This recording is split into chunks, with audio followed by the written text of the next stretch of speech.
hafal nih. Kali ini saya akan membahas tentang Pelabuhan Tanjung Priok.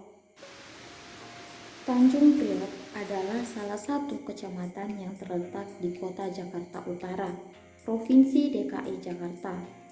Di daerah ini terdapat Pelabuhan Tanjung Priok yang merupakan pelabuhan terpadat di Indonesia.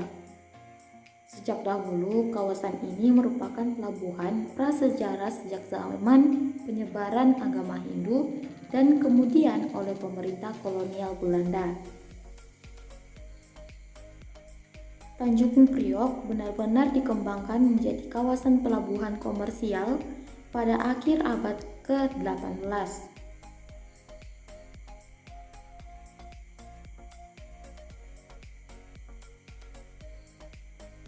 Pemerintahan Hindia Belanda mengembangkan kawasan Tanjung Priok sebagai pelabuhan baru Batavia pada akhir abad ke-19 untuk menggantikan pelabuhan Sunda Kelapa yang berada di sebelah baratnya karena telah menjadi terlalu kecil untuk menampung peningkatan lalu lintas perdagangan yang terjadi akibat pembukaan terusan Suez.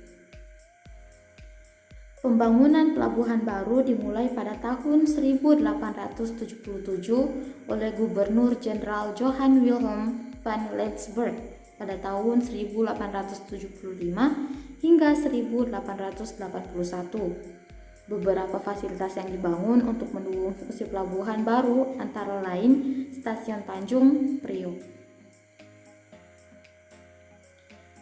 Pelabuhan air modern terbesar se-Indonesia di Jakarta dibangun untuk menggantikan pelabuhan lama, yakni Pasar Ikan yang dinilai sudah tidak memenuhi syarat lagi.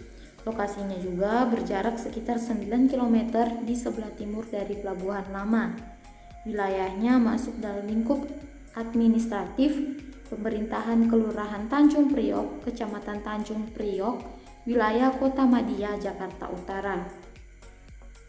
Pelabuhan Tanjung Priok ini merupakan salah satu pelabuhan laut dalam yang pertama di mana kapal-kapal dapat bersandar, memuat batu bara, dan diperbaiki di suatu dok yang kering.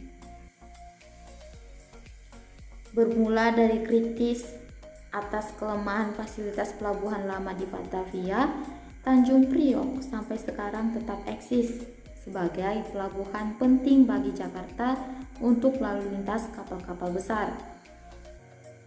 Nah, sebelum menjadi area pelabuhan, awalnya areal ini merupakan tanah partikelir Tanjung Priok dan tanah partikelir Kampung Kodia Tanjung Priok yang dikuasai oleh beberapa orang tuan tanah, yaitu Hana Birti Sech Sleman Daud, Oji Tek Chang, Said Alawi bin Abdullah Atas, Ko Siang Taij, Goh Khmer, dan petani.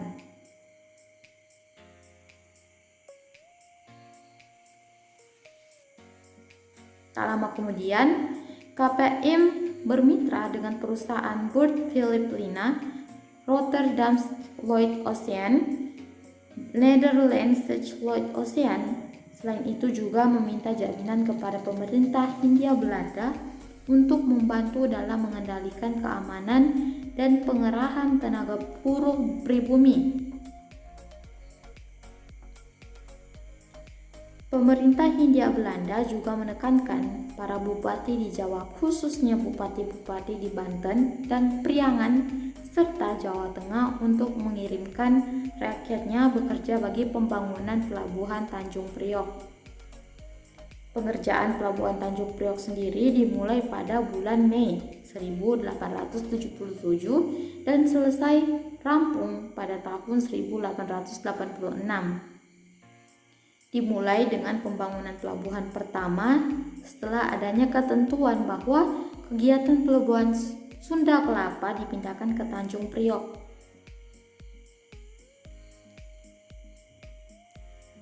Dan pada tahun 1914 dimulai pembangunan Pelabuhan 2. Pemborong bangunannya adalah Volker. Tahun 1917 pembangunan selesai dengan panjang kade pelabuhan 100 meter dan kedalaman air 9,5 meter LWS. dan pelabuhan ketiga mulai dibangun tahun 1921, tetapi terhenti akibat Malaysia. Kemudian dilanjutkan lagi pada tahun 1929 dan selesai tahun 1932 dengan panjang kade 550 meter di sebelah barat. Setelah kemerdekaan Republik Indonesia 17 Agustus 1945, Pelabuhan Tanjung Priok diambil alih oleh bangsa Indonesia atau Pemerintahan Republik Indonesia melalui Badan Keamanan Rakyat Laut Tanjung Priok bersama pejuang Indonesia lainnya yang umumnya merupakan pekerja pada Pelabuhan Tanjung Priok pada masa kolonial Belanda maupun masa kolonial Jepang. Setelah pengakuan kedaulatan Republik Indonesia pada tahun 27 Desember 1945 berdasarkan pasal perjanjian KMP Konferensi Meja Bundar, Pelabuhan Tanjung Priok harus dikembalikan kepada Koninklijke Vaarvaart yang masih memiliki hak pengelolaan berdasarkan konsesi selama 75 tahun sejak 1877, yang berarti KPM masih memiliki hak pengelolaan sampai tahun 1952. Nah, pada tahun 1952, pemerintah Republik Indonesia melakukan nasionalisasi atas Pelabuhan Tanjung Priok.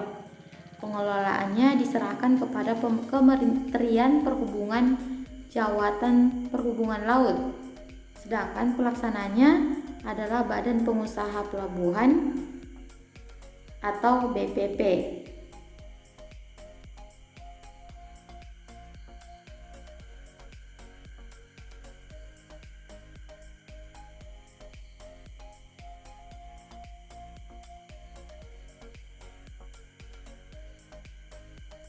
Pada tahun 1955 diresmikanlah fasilitas Pelabuhan Nusantara I dalam areal Pelabuhan Tanjung Priok. Pelabuhan Tanjung Priok ditetapkan sebagai perusahaan negara. Sistem organisasi kepelabuhan diubah dengan penguasa tunggal di pelabuhan adalah komandan penguasa pelabuhan yang di dalamnya tergabung ke Syah Bandaran sebagai staf operasi dan PN. Pada tahun 1977, Pelabuhan Tanjung Priok mencapai usia 100 tahun atau seabad. Dalam rangka peringatan ini diadakan 7 tahun peringatan Interport Sport Meet dengan para peserta dari Pelabuhan Singapura, Pinang, Sabah, Kuching, Bangkok, Rejang Johor, Manila, Kuantan, Belawan, dan Tanjung Perak. Puncak acara peringatan ini berlangsung tanggal 17 Juni 1977 di mana secara resmi peringatan 100 tahun Pelabuhan Tanjung Priok dimulai. Sekian dari saya, semoga materi yang saya paparkan bermanfaat. Terima kasih.